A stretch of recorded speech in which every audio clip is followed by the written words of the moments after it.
You know, when I was looking outside this morning, I happened to see a couple of parrots in a tree outside the back of my home, and it reminded me of this story of the two parrots that built a nest in the banyan tree, and they lived there with their two little parrots, and they took good care of them every day. And in fact, every morning the mom and dad parrot would go out and get food and bring it back, and they'd come home in the evening.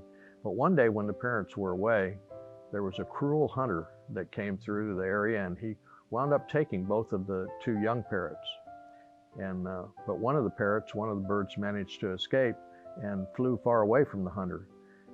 He ended up, in fact, at a hermitage. Then he grew up listening to all kinds of kind words and had compassion from the hermits and everybody. But the hunter, he put the other parrot in a cage, and soon it learned a few words and phrases that were not really very kind at all. And the hunter and his family were very crude and didn't care much about what they said or had any kind of kind words at all for each other.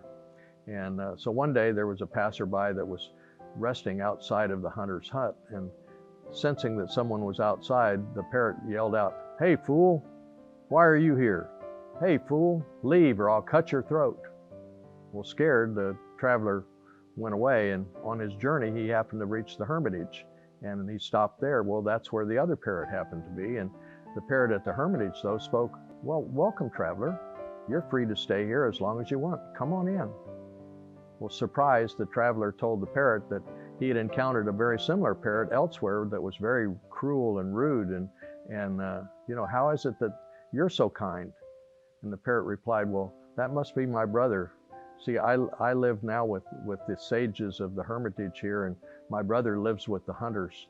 And I learned the sage language and the kind language from the hermits, but my brother, you know, he learned the hunter's language." You see, the company that we keep really does decide who we'll be.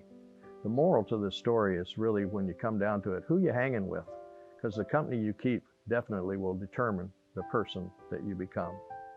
This is Pastor Riley, and that's just a thought.